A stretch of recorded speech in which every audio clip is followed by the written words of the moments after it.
Hitik sa iba't ibang mga paniniwala at mga kwentong bayan ang Pilipinas. Sa dami ng mga ito ay hindi na natin malaman kung paano sila susundin lahat, lalo pa at mukhang kalokohan na lang yung iba. Yun nga lang, kailangan pa rin nating mag-ingat. Ang iba kasi sa mga ito ay lehitimong mga paalala galing pa sa ating mga ninuno. At wala namang mawawala kung makikinig na lang tayo. Magandang halimbawa po rito ay ang mga kwento tungkol sa hiwaga ng bawang. Simpleng pagkain o pampalasa, pero nagtataglay pala ng subok na bisa laban sa mga aswang.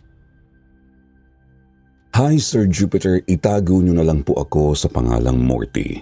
Pati ang mga pangalan ng mga sangkot sa kwentong ito ay iibahin ko na rin po para sa privacy ng family namin. Taga rito lang po kami sa Metro Manila at kasalukuyan akong graduating student sa kursong BS in Biology. Itong ibabahagi ko sa inyo, hindi ko po personal experience. Karanasan po ito ng aking Lola Mona. Naikwento niya sa amin ito noong 2018. 16 years old pa lang ako nito. Buntis nito ang aking ate Emmy sa kanyang panganay. Mula sa Batangas ay lumuwas si ate at ang kanyang asawa rito sa amin. Dito kasi nadestino noon ang bayaw kong si Kuya Gilbert bilang engineer at ayaw naman niyang iwan si ate sa Batangas.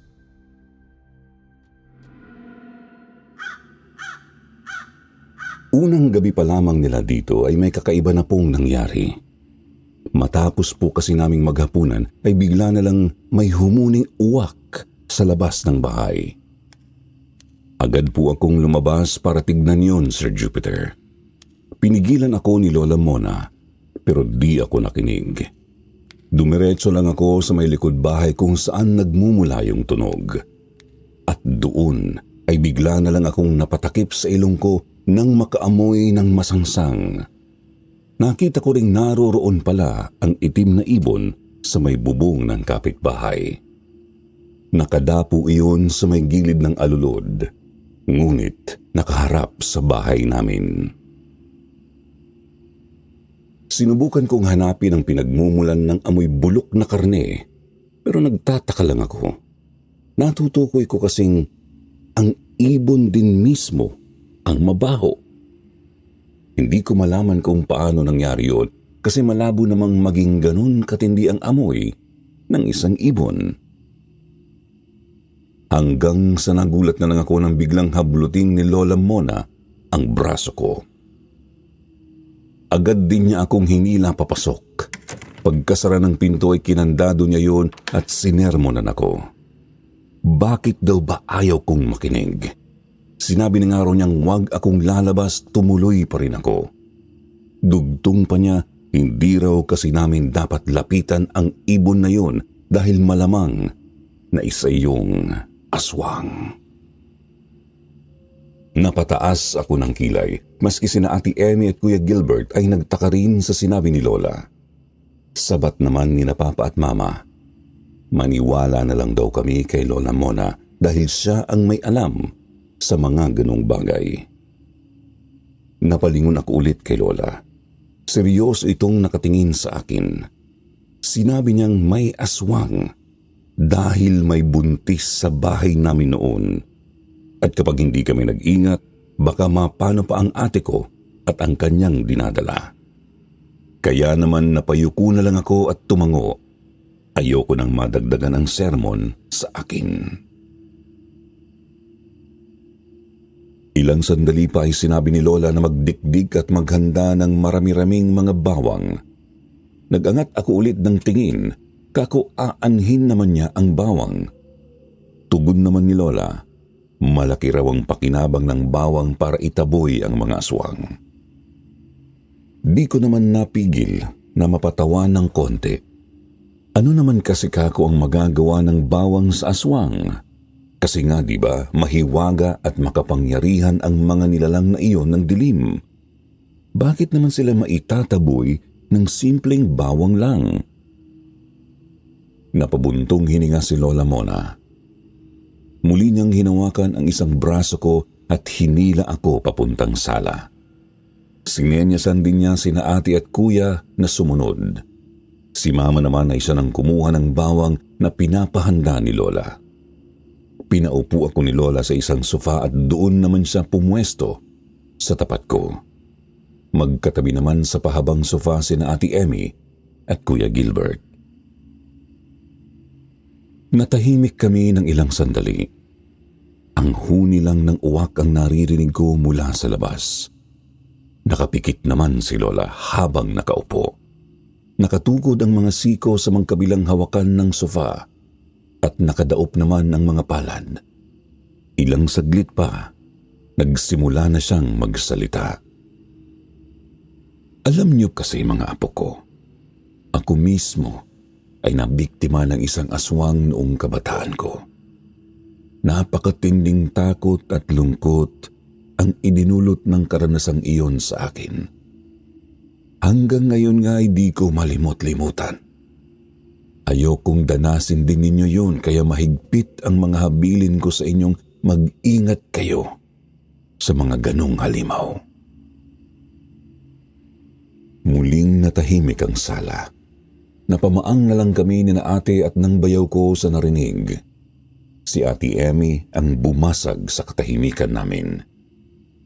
Tinanong niya si Lola Mona kung ano raw ba ang karanasan niya tungkol sa aswang noon. Sumigunda naman ako, kako ay gusto nga naming malaman at para maintindihan naman namin ang kanyang pinaparating. Di mo naman kami kasi masisisi kung di maniwala di ba? Mahirap naman kasing paniwalaan ng mga aswang-aswang lalo na sa panahon ng itong makabagong teknolohiya. Muling bumuntong hininga si Lola Mona. Iniligid niya ang paningin sa aming tatlong nag-aabang. At doon nga po, Sir Jupiter, isinalaysay niya ang madilim na bahagi ng kanyang buhay.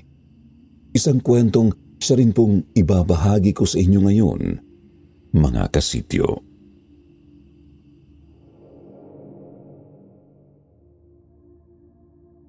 '60s, 16 years old pa lang si Lola Mona nito. Lumaki po siya kasama ang kanyang nanay Lourdes. Ang kanyang tatay kasi ay namatay noong 5 taong gulang pa lang si Lola. Aminado po si Lola na sakit talaga siya sa ulo ng kanyang nanay Lourdes. Pasaway, palasagot, barkadista at gala. Marami rin po siyang bisyo kasama na ang yosi, alak at pagpapainit ng katawan. Sa katunayan, kung sino-sinong lalaki ang sinasamahan ni Lola, simula pa lamang noong 15 anyos pa lang siya. Wala siyang pakialam kahit mas matanda o mas bata sa kanya. Kahit may asawa pa yan ay papatulan niya kapag natipuhan niya. Kaya nga, halos mapigtas na ang litid ng kanyang nanay Lourdes kakapangaral sa kanya. Halos araw-araw siya nitong sinisermonan dahil nga sa kanyang kapasawayan. Pero lahat ng yun ay baliwala. Kasi hindi naman nakikinig si Lola Mona. Ginagawa niya raw kung ano ang gusto niya. Sabi pa nga raw niya sa nanay noon, pasalamat na lang ito at di siya humingi ng pambisyo. Madalas naman daw kasi siyang naililibre ng mga kaibigan. Kung kailangan ng pera ay madali naman siyang nakakahanap ng lalaking nakakapagbigay nun sa kanya.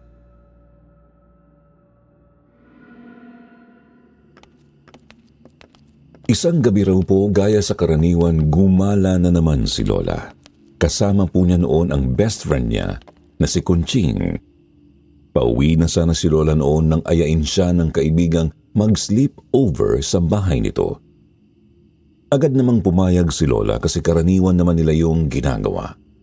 Sumakay nga po sila ng jeep papunta sa lugar ni na Conching tapos ay bumaba sa may kanto. Maglalakad pa kasi sila ng papuntang looban kung nasaan ang mismong bahay ni na Conching. Pasado 8:00 na po noon, Sir Jupiter. Para sa mga panahong yun ay may kalaliman na ang gabi sa mga ganong oras. Tahimik na ang kalsada at wala nang masyadong tao. Doon nga raw sa daan papunta sa mismong bahay ng kaibigan ay wala silang kasabay na naglakad. Kuliglig lang talaga ang naririnig nilang tunog noong una. Subalit, noong papalapit na sila sa bahay ni na Conching, ay may narinig silang tunog na parang uwak. Hindi nga lang daw yun binigyang pansin ng magkaibigan kasi mahina lang naman yun. Ilang sandali pa po, lumiko na sila sa mismong kalye kung nasaan ang pupuntahang bahay. Nagtaka si Lola kasi bigla na lang napahinto ang kaibigan tapos kunot ang noong nakatingin sa kung saan. Nilingon naman ni Lola Mona ang tinititigan ni Conching. Nakita niya roong may isang palaboy na nakatayo sa ilalim ng isang puno ng aratilis. Naroroon yun sa tawid ng bahay ni na Conching. Nakita ni Lola kasi natatanglawan yun ng malapit na poste ng ilaw. Pansin niyang gusgusin ang damit ng lalaking palaboy. Naninilaw ng araw ang puting kamiseta. Napakagulo rin ng buhok na halatang hindi nasusuklayan. Nilingon ni Lola ang kaibigan. Tinanong niya si Conching kung sino ba yung lalaki sa ilalim ng puno ng aratilis. Umiling naman ang kausap. Sabi nito hindi rin talaga nila alam, basta bigla na lang daw yung sumulpot sa kanilang lugar. Tapos ayun nga at parang nagmamasid sa kanila mismong bahay. Isinumbong na raw yun ng kanyang mga magulang sa barangay pero bumabalik pa rin kahit pinapaalis na. Pahayag ni Lola Mona. Naku, baka kung napanggawin yan sa inyo, Conching, baka looban ng bahay ninyo. Delikado lalo't buntis pa naman ang ate mo ngayon. Sumang-ayon naman daw ang kaibigan sa sinabi ni Lola. Tugon nga ni Conching, sasabihan niya ulit ang kanyang tatay na naririyan na naman ng kakaibang palaboy. Siguradong gagawa na talaga iyon ng hakbang para palayasin ang nasabing tao. Muling napalingon si Lola Mona sa puno ng aratilis. Sa pagkakataong iyon, Sir Jupiter, bigla na lang daw na manhid ang kanyang mga binti nang makitang nakatitig na sa kanya ang palaboy. Napakalapad daw ng ngiti nito at may tumutulo pang konting laway sa gilid ng labi. Napansin din daw ni Conching ang kakaibang titig ng lalaki kay Lola. Kaya naman dali-dali na nila itong nilagpasan tsaka tumuloy na sa loob ng bahay ng kaibigan. Agad na sinumbong ni Conching ang nakita sa kanyang tatay, subalit katakatakang bigla na lang naglaho ang palaboy noong lumabas na ang kanyang tatay. Sinubukan nilang hanapin sa palibot ng kanilang bahay pero di raw po talaga nila matagpuan. Sa halip ay nakita lang ni na Lola Mona ang isang uwak na nakadapo sa sanga ng puno ng aratilis. Hindi matukoy ni Lola kung bakit pero kakaiba raw ang pakiramdam niya sa uwak na yun. Pakiramdam niya ay may gagawin itong hindi maganda. Gayunpaman pinilit pa rin ni Lola ang sarili na huminahon. Baka naman kasi naninibago lang siya. Hindi naman kasi siya madalas makakita ng uwak lalo pa at nasa gitna nga sila ng Kamaynilaan. Maayos naman pong nakapagpahinga at nakatulog si Lola Mona sa bahay ng kaibigan. Yun nga lang, sa mga sumunod na araw nababanggit pa rin ni Conching na bumabalik-balik daw talaga ang nasabing palaboy. Inis na nga raw ang kanilang tatay kasi hindi ito mahuli-huli ng mga taga-barangay. Nababahala na ang kanilang pamilya na baka anong gawin nito sa kanila. Lumipas pa po ang mahigit 1 linggo, Sir Jupiter. Nagulantang na lang si Lola Mona nang ibalita ni Conching na patay na ang kanyang ate na nagdadalang tao. Mabait ang pamilyang yon sa kanya kaya di maiwasang mabahala at malungkot ni Lola Mona. Nagtaka rin kasi sinabi ni Conching na nawawala raw ang sanggol sa tiyan ng kanyang kapatid. Sabi ni Lola, "Paanong nawala ba, Conching? Ang labo naman niyang sinasabi mo eh. Kung nalaglag ang bata, siguro naman naroroon lang yun sa kwarto ng ate mo Siguro naman matatagpuan din yun doon. Subalit talagang pinagdiinan ni Conching ang sinasabi. Talagang araw na nawala ang sanggol at walang makapagsabi ng siguradong dahilan kung bakit. Ang kumalat lang sa kanilang lugar, isang aswang na tik-tik daw ang may kagagawan sa nangyari. Napangiwi si Lola Mona. Imposible naman daw kasi talagang magkaroon ng tik-tik, Sir Jupiter. Unang-una, nasa gitna nga sila ng syudad. Ikalawa, moderno na ang panahon noon. At ikatlo, kwentong bahay lang naman ang mga aswang at hindi talaga magiging totoo. Tugon ni Conching sa kanya. Mona naman kahit ako naman kasi hindi makapaniwalang aswang ang pumatay kay ate at ang kumuha sa bata. Pero wala kasing ibang pwedeng ipaliwanag Malabong kung anong mabangis na hayop lang at malabo ring ibang tao. Natahimik si Lola Mona. Aminadong hindi alam ang sasabihin sa kaibigan. Ang ginawa na lamang niya ay damayan si Conching at ang dumalaw na rin sa burol ng ate nito. Hindi nga lang mapalagay si Lola Mona noon kasi hindi rin maganda ang kanyang pakiramdam. Napapadalas po kasi ang kanyang pagkahilo at pagkaduwal noong mga araw na yun. At noong umaga pagkatapos ng libing ay bigla na lang din siyang nasuka sa di niya matukoy na dahilan. Basta nagising na lang daw po siya noon, habol-habol ang hininga. Gutom pero ayaw niyang kumain ng kahit ano. Isipin pa lang niyang kumakain siya ay naduduwal na naman siya. Doon na nga po niya pinilit bumangon ng sarili tsaka dumiretso sa banyo para sumuka. Hindi niya maintindihan kung ano bang nararamdaman niya noon. Napasapo na lang siya sa ulo noong palabas na siya ng banyo. Subalit, pagkabukas niya ng pinto ay sandali siyang natigilan ng mabungaran ang Nanay Lourdes. Kunot ang noo nitong nakatingin sa kanya. Kaya naman nagtaas na rin ng kilay si Lola at nagtanong kung ano bang problema ng ina. Sir Jupiter, nabigla si Lola sa itinanong sa kanya ng kanyang nanay. Mona, umamin ka nga. Muntis ka ba? Sandaling napamaang ang dalaga. Naramdaman niyang kumabog bigla ang dibdib niya sa kaba. Alam na alam kasi niya sa sariling posible ang hinala ng ina. Subalit ng matauhan ay pautal niyang tinanggi ang paratang na yun. Sininghalan pa niya ang ina kung ano raw bang pinagsasasabi nito. Pagkatapos ay walang lingon-lingon na siyang bumalik sa sariling kwarto at nagkandado ng pinto. Buong araw lang siyang nakahilata, nakatanga at nagmumuni-muni sa loob ng kanyang silid. Hanggang sa maisipang lumakad noong mag-aalas 4 na. Agad siyang nakalabas ng bahay kasi wala ang kanyang Nanay Lourdes. Naroroon ito sa karinderya kung saan namamasukan bilang kusinera. Makulimlim ang langit noon, Sir Jupiter. Dumiretso siya sa isang sikat na pamantasang pangmayaman at nag-abang sa labas ng gate. Pabahis-bahis at hindi mapakali kasi hindi na siya sigurado sa magiging kapalaran simula noong araw na iyon. Ilang sandali pa may natanaw na siyang isang binatang nakauniporme. Kasama nito ang iilan pang mga kalalakihan.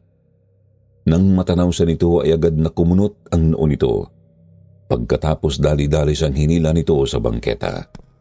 Tuloy-tuloy hanggang sa pumasok sila sa isang eskinitang walang ibang tao. Pumasok pa sila roon hanggang sa makarating sila sa madilim na bahagi. Inis na sabi ng binata, "Ano bang ginagawa mo rito, Mona? Di ba napagkasunduan na natin kada Sabado lang magkita sa tagpuan namin? Paano kung makita ka ng nobya ko?" Di na napigil ni Lola Mona ang mapaiyak, Sir Jupiter. Nangangatal niyang sinabing, Sa tingin ko buntis ako." Sandaling bumakas ang pagkagulantang sa mukha ng lalaki. Nagpahid pa ito ng pawis sa noo, saka muling kumunot ang noo. Tumitig ito ng matalim kay Lola Mona. Sabi niya, Ano ngayon? Sasabihin mo ako ang ama niyan? Muna naman, alam mong init lang ng katawan ng namamagitan sa atin. Alam ng buong mundo ng kalantaring babae ka. Paano ka naman nakakasiguradong ako ang tatay niyan? Isa pa, may nobya ako. At madudungis ang pangalan ng pamilya namin kapag nalaman ng mundo na may anak ako sa isang tulad mo. Lalong napahagulhol si Lola Mona. Hindi sa makasagot sa lalaki kasi totoo naman ang lahat ng mga isinampal nito sa kanya. Dugtong pa ng lalaki ipalaglag na lang daw ni Lola Mona ang bata. Doon ay papayag siyang mag-abot ng konting halaga para lang mawalan ng sakit sa ulo. Napaupo si Lola sa gilid ng madilim na eskinita at sumandal sa pader. Ang lalaki naman ay agad na ring lumakad paalis. Nanlalabo ang paningin ni Lola Mona dahil sa tuloy-tuloy na luha. Tanaw lang niya ang likod ng binatang lumalayo. Hinayaan ni Lola Mona ang sarili na tuluyang mapahagulhol habang nakaupo. Tuloy-tuloy lang siyang umiyak hanggang sa paghikbi na lang ang kanyang napapakawalan. Ilang sandali pa ay napapitlag na lamang si Lola Mona at napatigil sa pag-iyak nang may tumapik sa kanyang balikat. Nilingon niya ito at nagulat nang makita ang kakaibang palaboy. Yun rin mismo ang parehong palaboy na nagmamasid sa labas ng bahay ni na Conching. Siguradong sigurado siya roon kasi parehong-pareho ang mukha nito. Napakadungis din ng suot na puting kamiseta, bukod pa ay ganoon pa rin ang nakakakilabot ng ngiti nito sa kanya. May konting laway na tumutulo mula sa gilid ng mga labi nito. Makahulugan ang tingin na halatang may binabalak. Napatayo si Lola Mona sa kaba. Hindi niya alam kung anong pwedeng gawin sa kanya ng lalaking yun. Pagkatapos ay dali-dali siyang naglakad palabas ng eskinita. Palingon-lingon at baka sinusundan siya ng lalaki. Pero hindi naman ito gumalaw sa kinatatayuan. Naroroon lang ito. Patuloy siyang pinagmamasdan. Tuluyan nang nagpalakad takbo si Lola hanggang sa marating niya ang labas ng eskinita. Doon na lamang siya nakahinga ng maluwag, tsaka tumuloy pauwi.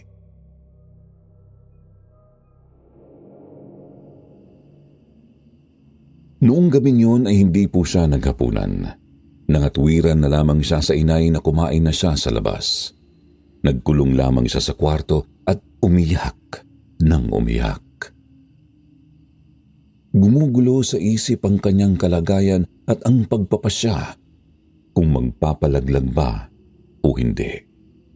Bagamat pariwara ang buhay niya noon, ayaw naman niyang maging batang ina ng walang kabiyak.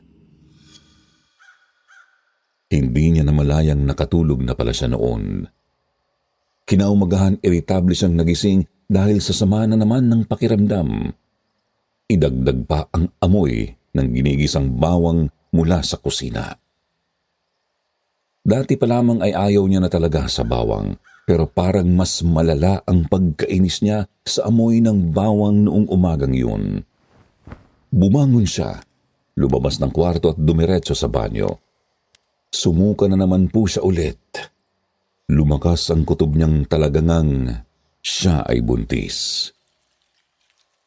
Pagkatapos maghilamos ay pumunta na siya ng kusina. Ayaw niya sa bawang pero kumakalam na ang sikmura niya noon dahil kahapon pa siya walang matinong kain. Napangiwi na lang siya nang makitang ginisang kanin lang ang niluto ng kanyang nanay. Oo, may kahalo yung dinurog na suriso pero hindi pa rin talaga niya malunok ang nasabing putahe. Ayaw niya talaga sa amoy at lasa ng bawang. Sabi ng kanyang nanay Lourdes, "Bahala ka kung ayaw mo pang umaming buntis ka. Basta kainin mo lang yan. Mahalaga ang bawang para sa kaligtasan mo, Mona. Tandaan mong nasa maselang panahon ka ngayon at mabisa ang bawang para protektahan ka laban sa mga masasamang elemento. Gaya ng mga aswang." Nagtiim ang mga bagang ni Lola Mona. Singhal pa niya sa kanyang ina. Pipilitin nyo na nga lang akong kumain ng ayaw ko, walang kwenta pa ang ikakatwiran nyo. Anong aswang banay? Mariusip, dekada 60 na ngayon, may aswang pa ba? Nasa gitna nga tayo ng syudad eh. Inis na umalis ng kusina si Lola Mona. Nagbihis sa kwarto tsaka agad na lumabas ng bahay. Hindi pinapansin ang naiinis na ring sermon ng kanyang nanay Lourdes. Doon na siya kumain sa isang karinderya tapos ay dumiretso na siya sa bahay ng kaibigang si Conching. Ikinuwento ni Lola Mona ang lahat sa kanyang kaibigan. Sinabi niya ang hinalang buntis nga siya at ayaw siyang panagutan ng lalaki. Sabi naman ni Conching, Kahit naman siguro ako, hindi ka rin papanagutan. Mona, alam mo namang kilala tayong mga haliparot, di ba?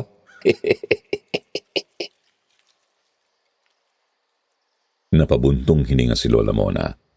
Alam naman kasi niyang may punto ang kaibigan. Alam niyang walang sinumang lalaki ang seseryoso sa kanya. At yun ang kabayaran sa sariling buhay na winawaldas niya. Hindi lang talaga niya inasahang may panibagong buhay na malalagay sa alanganin dahil sa kanyang mga maling pasya. Sabi nga po sa amin ni Lola, kung makakabalik nga lang siya sa panahon ng kanyang kabataan, siya na mismo ang sasampal sa kanyang batang sarili. Pagsapit ng hapon ay napagpasyahan ng magkaibigan na gumala. Naisip kasi nilang magpalipas ng sama ng loob sa kung saang libangan. Natagpuan nila ang mga sarili sa isang handaan at inuman. Birthday daw kasi ng kapatid ng isa nilang kaibigan. Doon ay nagpakasaya at nagpakalasing si Lola Mona. Inaawat na nga po siya ni Conching kasi todo na talaga ang kanyang pag-inom. Mga bandang 9:00 na po ng gabi nang lumakad na pauwi ang magkaibigan. Medyo maulan noon. Hindi na makalakad ng maayos si Lola Mona dahil sa kalasingan. Inakay na lamang siya ni Conching na medyo matino pa naman ang ulirat noong mga sandaling yon. Mabuti na lang daw at may dumaan pa namang jeep na agad nilang pinara.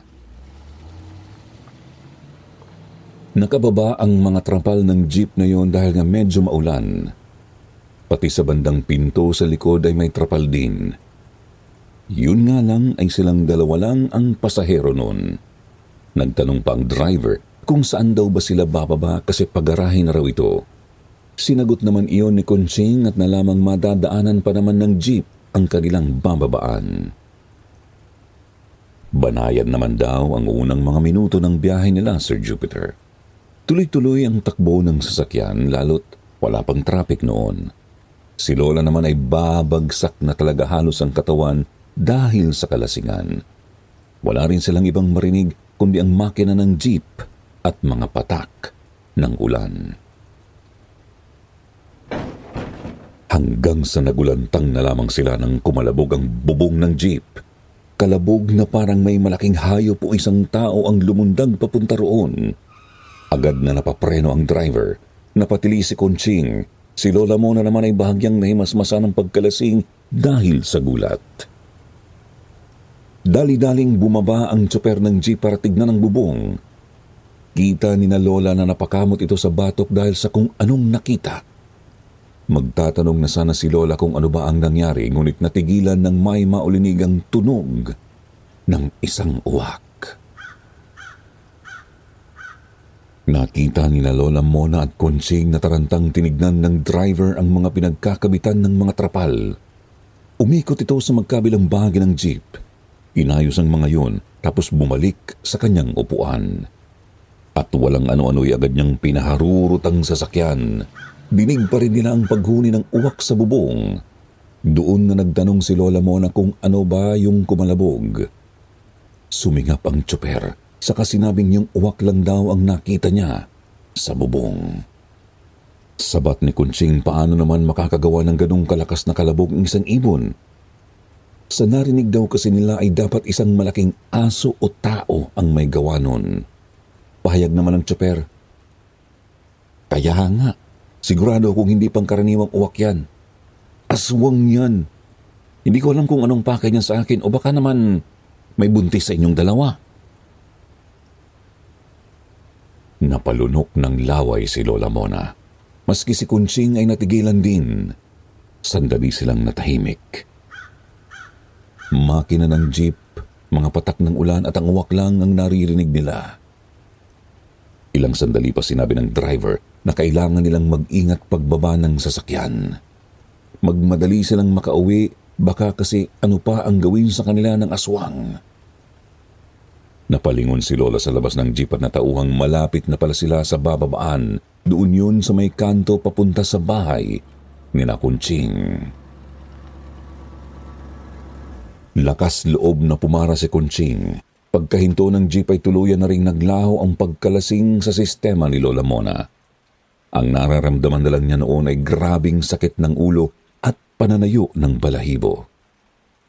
Dali-dali silang bumba ng sasakyang agad ding humarurot paalis. Ang dalawa na may dire-diretsong nagpalakad takbo papasok sa looban. Nilingon pa ni Lola ang papalayong jeep pero wala naman siyang nakitang kahit ano sa bubong nito. Yun nga lang ay hindi pa roon natatapos ang kanilang kilabot noong gabing yun. Hindi pa man kasi sila nakakalayo sa kanto ay namataan na naman ni Kunching ang kakaibang palaboy. Napakadungis pa rin ito at bahagyang naglalaway. Kakaiba pa rin ang titig mismo kay Lola Mona. Kaya naman lalo nilang binilisan ng pagtakbo. Tarantang nagkakakatok sa nakalak na pinto ng makarating. Pinagbuksan naman sila ng tatay ni Kunching, taga nilang itinuro ang palaboy. Nang makita yon ay mabilis silang pinapasok ng tatay ni Kunching. Nasermonan pa sila kung bakit daw ba kasi ang hilig-hilig nilang magpagabi ng husto. Gusto raw ba nilang mapahamak o mamatay ng maaga? Noong gabing yon din po, Sir Jupiter, nakapagpasya ang tatay ni Kunching na ipadala sa Cebu ang anak. Mas mabuti raw kasi sa bukid dahil walang mapaggagalaan ang babae. Siyempre tumutol si Kunching pero matigas na talaga ang pasya ng ama. Sabi pa nito bukas na bukas din daw ay babiyahe na ito. Nalungkot si Lola, Sir Jupiter. Si Kunching na lang kasi ang kaibigan niyang nakakaunawa sa kanya. Ito na lang ang masasandalan niya lalo pa noong panahon na kakailangan niya ng karamay. Pero wala naman siyang magagawa para baguhin ang pasya ng mga magulang nito. Ang nangyari, kinabukasan ay sumama na lang si Lola Mona para ihatid ang kaibigan sa pier. Matindi ang iyakan at yakapan ng dalawa na animoy tunay na magkapatid.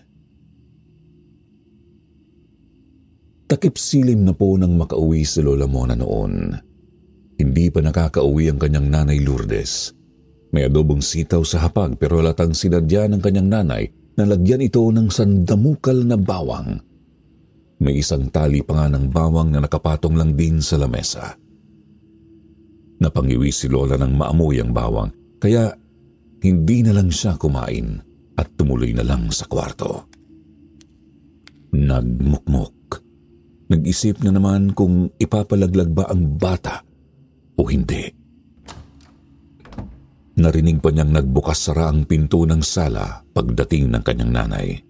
Pero binaliwala lang niya yun. Sa halip ay sinubukan na lamang niyang makaidlip. Malalim na ang gabi nang magising si Lola.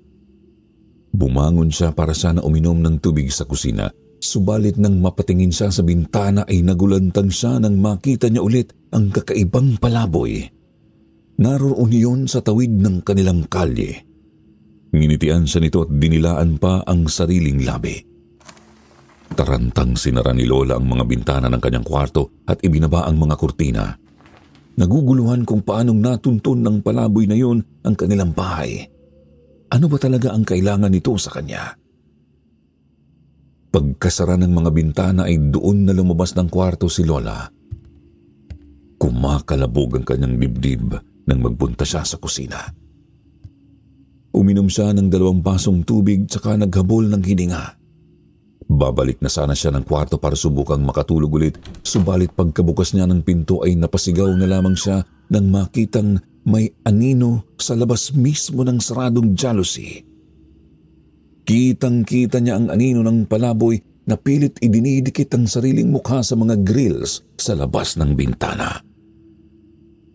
Noon din ay lumabas ng kwarto nito ang kanyang nanay Lourdes. Nagtanong ang ina kung bakit napasigaw ang anak. Nanginginig namang itinuro ni Lola Mona ang bintana ngunit wala na ang anino roon. Pautal na lamang niyang sinabi sa nanay ang nakita. Kumunot ang noo ng ginang tsaka sinabing, "Yan na ang sinasabi ko sa iyo, Mona. Tinitiktikan ka na ng aswang. Hindi ka na niyan basta titigilan kasi sigurado akong namarkahan ka na niyan. Balak niyang kunin niyang bata sa sinapupunan mo at wala siyang pakialam kahit mamatay ka pa." Hindi pa man napuproseso ni Lola sa kanyang utak ang sinabi ni Nanay Lourdes, bigla na lang din kumalabog ang kanilang bubong. Kalabog na halos katulad ng narinig nila ni Konsing sa jeep. Agad na payakap si Lola sa kanyang ina. Pinakalma naman siya nito at sinabihang huwag matakot. Dinala siya nito sa kusina. Sinabihan siyang kumain ng bawang o kahit yung adobong sitaw naman lang. Pagtataka ni Lola, ano raw ba ang magagawa ng bawang laban sa ganong klaseng nilalang? Kung aswang yun, siguradong hindi pang karaniwan yun kaya di niya makuha ang pagpupumilit ng ina na pakainin siya ng pagkaing ayaw niya. Paliwanag ni Nanay Lourdes, sadya raw napakalakas ng pang-amoy ng aswang kaya doble-doble rin ang epekto sa kanila ng malakas na amoy ng bawang. Kaya sila nitong itaboy at pahinain, bukod pa yun sa kakaibang hiwaga na meron ang bawang. Ang bawang daw kasi ay isa sa mga pangunahing sangkap na ginagamit ng mga albularyo sa paggawa ng kung ano-anong mga gamot at gayuma. Hindi na nakapalag si Lola Mona sa paliwanag ng kanyang nanay. Tinitigan niya ang isang mangkok ng adobong sitaw na may maraming bawang. Katabi naman ng mangkok ang mismong tali ng nasabing pampalasa. Narinig niyang may kumaluskos sa bubong. Sinundan yon ng pamilyar na huni ng uwak. Doon ay inabot na ni Lola ang mangkok ng adobong sitaw. Agad siyang napangiwi sa tapang ng amoy ng bawang mula roon. Ngunit pinilit pa rin niyang sumubo. Naduwal sa lasang hindi niya gusto pero pinilit niya iyong lunukin. Ang kanyang Nanay Lourdes naman ay nagsimulang magbalat at magdikdik ng bawang. Lumala ang pagkadawal ni Lola Mona sa umalingasaw na amoy ng bawang sa buong kusina. Pero nagpatuloy pa rin siya sa pagkain. Hinahabol na lang niya ng tubig ang bawat subo upang hindi niya maisuka ang kinakain.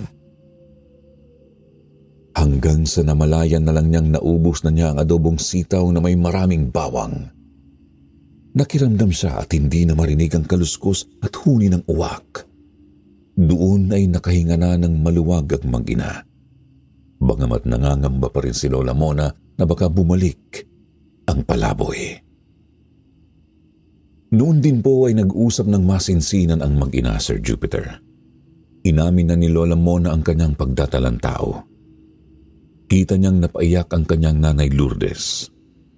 Natameme na lamang si Lola nang maramdamang masakit pala sa dibdib na makitang umiiyak ng ganun ang kanyang ina. Alam niyang binigo niya iyon ng gusto. At tuluyan na ring napahagulhol si Lola nang yakapin siya ng kanyang nanay.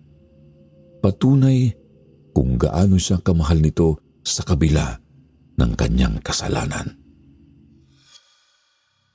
Sa mga sumunod na araw ay walang palya ang pagkain ni Lola Mona ng mga pagkaing may maraming bawang. Adobo, mani, sinangag at patinas sa labat na nilagyan ng bawang. Yun nga lang ay hindi niya magawang masanay. Talagang naduduwal siya sa amoy at lasa nito. Sadyang tinitiis na lang niya dahil sa takot sa aswang. Kita rin naman kasi niyang mabisa nga ito, Sir Jupiter. Pansin kasi niyang di na siya malapitan ng kakaibang palaboy.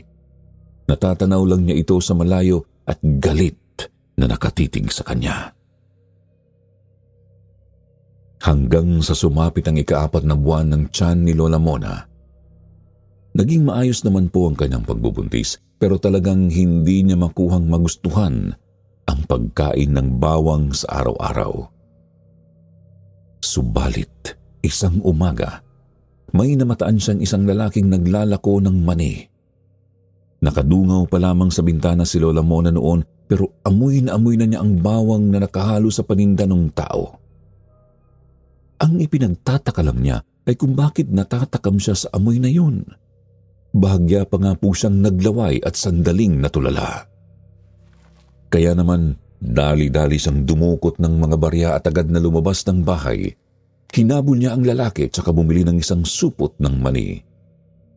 Kita niyang napakalapad ng ngiti ng tindero sa kanya. Pakiramdam niya ay pamilyar ang ngiting yun, pero hindi niya matukoy kung saan niya nakita. Tinanong niya kung may asin ba yung mani, pero umiling ang tindero. Sabi nito masarap na ang benta niyang mani, kahit wala ng dagdag na pampalasa. Tinimplahan na raw kasi niya ito ng maayos para sumarap ng gusto. Natuwang lalo si Lola, Sir Jupiter.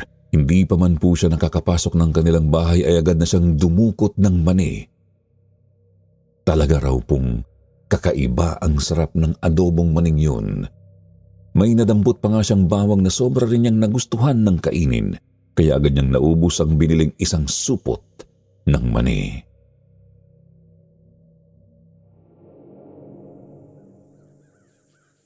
Pagsapit ng hapon, agad po niyang ikinwento sa kanyang nanay ang tungkol sa nabili niyang mani. Napakasarap nga raw po nito kahit may napakaraming bawang. Natuwa naman si Nanay Lourdes kasi sa wakas ay nakakain na rin ng bawang si Lola Mona nang walang problema. Kaya kinabukasan din po noon ay nag-iwan ng konting pera si Nanay Lourdes bago pumasok sa pinagtatrabahuang karinderya. Pambili raw ni Lola Mona ng nasabing mani. Si Lola Mona naman po ay abot-abot ang panalangin sana mapadaan ulit ang naglalako. Hindi naman po nabigo si Lola kasi napadaan nga ulit ang naglalako ng mani noong umagang yun. Tuwang-tuwa si Lola nang bumili siya ng 3 supot ng mani. Yun na po ang pinapak ni Lola buong araw. Ayaw naman kasi niyang lamunin yung lahat kaagad kahit takam na siya sa amoy ng bawang. Iniiwasan niyang baka hindi matunawan dahil sa mani. Gumulong ang mga araw, linggo at buwan. Kada umaga ay bumibili si Lola Mona ng nilalakong mani ng tindero. Hindi na nga po siya kumakain ng ibang pagkaing may bawang. Naduduwal at nasusuka pa rin daw kasi talaga siya sa amoy at lasa ng bawang sa ibang putahe. Pero hindi sa bawang na nasa nabibiling mani. Kahit nga po papakin niya ang marami-raming bawang sa adobong maning yun ay ayos lang sa kanya. Pakiramdam ni Lola noon mas ligtas siya dahil sa bawang na nasa adobong mani. Simula kasi noong kumakain na siya noon ay wala na siyang nararamdamang kakaiba. Wala na ang uwak, maski ang kakaibang palaboy ay hindi na rin niya nakikita. Hanggang sa lumalim pa ng lumalim ang pagkahumaling ni Lola Mona sa adobong mani o sa bawang nito, Sir Jupiter. Dumami na ng dumami ang binibili niya kada araw, maski ang kanyang Nanay Lourdes nababahala na rin. Pinagsasabihan siya nito kasi nga baka hindi siya matunawan. Ngunit nasisinghalan lang pabalik ni Lola Mona ang kanyang nanay. Iritable rin siya kapag may kahit na sinong nanghingi sa kanyang mani. Kaya kailanman ay hindi pa ito natitikman ng kanyang Nanay Lourdes. Maski si Lola mismo ay nagtataka sa kilos niyang yun, lalo't ayos naman na dapat sila ng kanyang ina. Basta ang tumatakbo lang daw sa isip niya noon ay ang lasa at amoy ng bawang na nasa adobong mani. Kapag hindi siya nakakakain noon o kapag nauubusan siya ng imbak, sobra ang kanyang paglalaway. Sumasakit din ang kanyang tiyan at nangangati ang gilagid.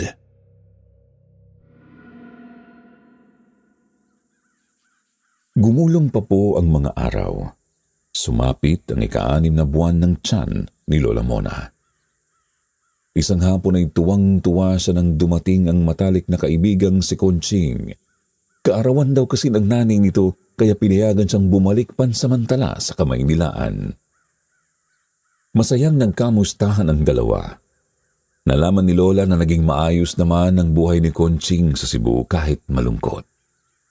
Ikinuwento naman ni Lola Mona ang tungkol sa kanyang mga karanasan habang wala ang kaibigan. Nabanggit din niya ang tungkol sa kakaibang adobong mani na may maraming bawang. Nagulat at nagtaka si Conching kasi nga kilala naman niya ang kaibigan na ayaw talaga sa bawang. Kaya nang makita ang supot ng maning nasa lamiseta ay agad niya itong dinampot.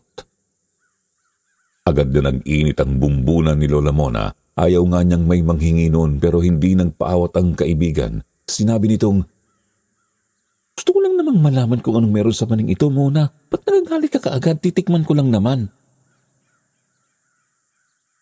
Sir Jupiter, napahinto si Conching nang bigla na lang itong maduwal sa harap mismo ni Lola Mona. Nabitiwan niya ang supot ng mani na mabilis namang dinampot ni Lola Mona. Pinagtiyagaan niyang ibalik sa supot ang ilang pirasong nalaglag sa sahig. Ang kaibigan naman ay dumiretso sa kusina at humingi ng tubig kay Nanay Lourdes. Nagtaka ang ginang kung anong problema ni Conching. Sabi naman ng bisita, "Nay, bakit naman gano'n ang maning kinakain ni Mona? Napakalansa. Lasang bulok na karne. Wala nga po akong malasahang mani o bawang eh." Muling napikon si Lola Mona sa narinig.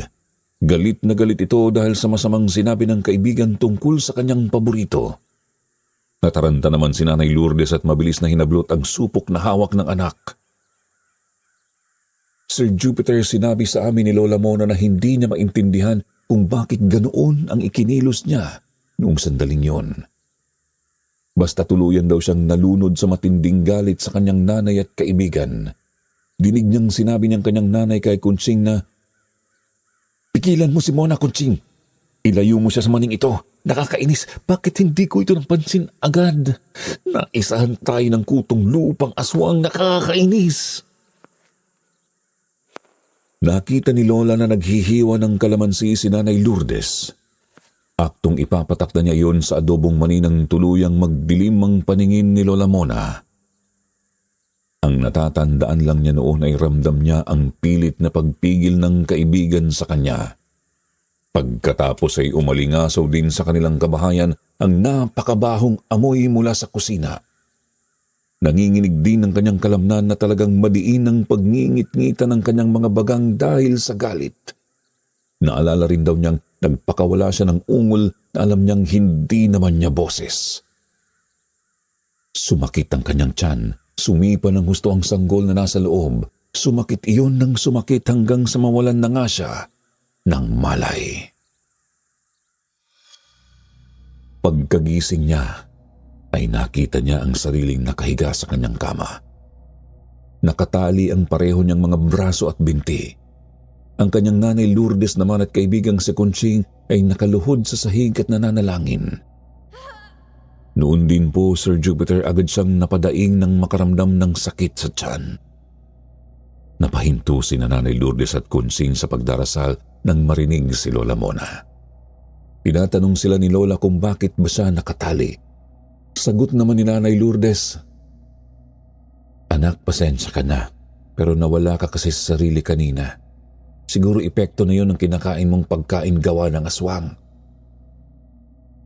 Hindi maintindihan ni Lola Mona ang ibig sabihin ng nanay. Pinilit niyang alalahanin ang mga nangyari bago siya nawalan ng malay. Ngunit talagang napakasakit na ng kanyang tiyan. Muli siyang napadaing at napapalakas na ang kanyang boses. Doon na sa sinabihan ni Conching na hinaan ng konti ang pagsigaw dahil naririyan ang aswang sa paligid. Natigilan si Lola kahit iniinda pa rin ang pananakit ng tiyan. Nakiramdam siya habang pinapahiran ni Nanay Lourdes ng langis ang kanyang tiyan. Dinig na po niya ang mga kaluskos sa mga dingding at bubong. Makahalatang naghahanap ng malulusutan ang kung sinong nilalang papasok ng bahay. Ilang sandali pa, nakita na lang ng tatlo ang isang anino na tumayo sa labas mismo ng saradong bintana ng kwarto. Pagkatapos ay walang ano-ano'y kinalampag nito ang grill sa labas ng bintana. Noon din po ay lalong sumakit ang tiyan ni Lola Mona. Iniisip na nitong lalabas na ang bata. Nagkanda halo-halo na ang kilabot at pangamba ni Nanay Lourdes noon. Inakay nila palabas ng kwarto si Lola Mona pero lumipat lang ang aswang ulit sa bubong. Talagang sinusundan sila nito. Kahit saan dako pa sila ng bahay, magtago. Kaya naman nakapagpasya si Nanay Lourdes na sa kusina magpunta. Pinaupo nila doon si Lola Mona na todo pa rin ang pagdaing. Nagdikdik ng bawang ang ginang, narinig nilang umangil ang halimaw sa ibabaw ng bubong ngunit tila ba lalo pa nitong kinalmot ang yero. Tuloy-tuloy sa pagdaing si Lola Mona. Tuloy-tuloy lang din ang mga kaluskos mula sa bubong. Pinahid na ni Nanay Lourdes ang katas ng bawang sa tiyan ni Lola pero desperado na po talaga ang aswang. Ilang sandali pa po ay tuluyan na ring nabutas ang kanilang bubong. Doon ay napasigaw si Conching nang makatitigan ng napakapulang mata ng aswang. Hindi na rin po napigil ni Lola Mona ang mapahiyaw, Sir Jupiter. Doon ay dinudugo na po siya. Gusto ni Nanay Lourdes na umalis para magtawag ng hilot pero hindi naman niya maiwan-iwan ang anak. Muling umungol ang aswang. Napatingala si Nanay Lourdes saka nakita niyang ibinababa na ng halimaw ang napakahaba nitong dila papunta kay Lola Mona. Sa pagkataranta ay kumuha ng asin si Nanay Lourdes. Agad niya yung isinaboy sa mismong dila ng aswang. Napahiyaw ang halimaw, ngunit ayaw pa rin itong tumigil. Lumakas pang lalo ang sigaw ni Lola Mona dahil sa tumitinding sakit ng kanyang tiyan. Ramdam na rin niya noong bumababa na ang bata papunta sa kanyang puwerta. Kumalabog ang bubong. Akala nila ay aalis na ang halimaw matapos masabuyan ng asin. Ngunit nagulantang na lang sila nang kinalabog nito ang pinto ng kusina. Tinangkang dalhin ni Nanay Lourdes at Conching si Lola Mona pabalik ng kwarto, pero todo na talaga ang pag-aray ni Lola. Hindi na nito maikilos ang mga binti para makalakad. Lumipat na naman ang halimaw at kinalampag ang grill sa bintana ng kusina. Hindi pa ito nakontento, talagang inilusot na nito ang kamay sa pagitan ng mga bakal at kinatok ang mismong jealousy. Tuloy-tuloy niya itong kinakatok ng malakas habang dumadaing si Lola Mona. Pilit inaakay ni Nanay Lourdes si Lola Mona kahit papuntang sala naman lang, pero sobrang sakit na raw talaga ng kanyang tiyan noon. Napaupo lang si Lola sa may sahig. Wala nang nagawa si Nanay Lourdes kundi ang subuking paanakin si Lola Mona. Pasakit ng pasakit ang tiyan ni Lola at palakas ng palakas ang sigaw ng aswang sa labas. Pilit na pinapakalma ni Nanay Lourdes ang anak. Si Conching naman ay pinakuha niya ng palangganang may tubig at malinis na tuwalya. Nang handa na ang lahat ay pinabukakan na ni Nanay Lourdes si Lola Mona tsaka pinaire. Sir Jupiter, alam na alam nilang kulang pa sa buwan ang bata. Pero kung hindi nila gagawin yun ay mamamatay pati si Lola Mona. Nang makabuelo tuluyan na ngang umiri si Lola Mona, noon din po mismo ay tuluyan na rin nabasag ang salamin ng bintana. Kitang-kita nila doon ang mukha ng tindero ng mani. Nanlilisik ang napakapula nitong mga mata at napakahaba na ng dila. Kahit may grills pa sa bintana ay pilit nitong inilulusot ang dila at braso upang abutin ang bata. Lakas loob na sinabuyan ng asin ni Conching ang halimaw. Napaaray ito at mariing umangil. Tumulo ng gusto ang lawet, unti-unting nagbago ang itsura. Doon ay nakumpirma nilang yun din mismo ang palaboy na umaali-aligid kina Conching. Tuloy-tuloy pa ring umiire si Lola Mona noon. Nagdidilim na rin ang kanyang paningin dahil sa matinding sakit at kilabot. Pinilit niyang manatiling gising. Gusto niyang makita agad ang kanyang anak at mayakap, pero sadyang hindi na kinaya ng katawan ni Lola Mona ang lahat. Napakalakas at galit na atungal ng aswang ang huli niyang narinig bago siya mawalan ulit ng malay. Nang magising ay nasa ospital na po si Lola Mona, Sir Jupiter. Agad niyang hinanap ang kanyang anak, ngunit hindi makasagot si Nanay Lourdes. Niyakap lamang siya nito at sinabihang umalis na rin agad ang aswang nang makitang wala ng buhay ang sanggol. Sir Jupiter, hindi naging madali para kay Lola Mona na tanggapin ang lahat. Oo, wala sa plano niya ang magdalang tao noon, pero natutuhan na niyang mahalin ang sanggol sa kanyang sinapupunan. Kaya naman talagang nalugmok si Lola sa matinding lungkot dahil sa nangyari. Mabuti na lang talaga at hindi naman siya pinabayaan ng kanyang Nanay Lourdes. Hanggang sa magawa na niyang makabangon. Nagpatuloy sa buhay hanggang sa makilala ang lolo namin.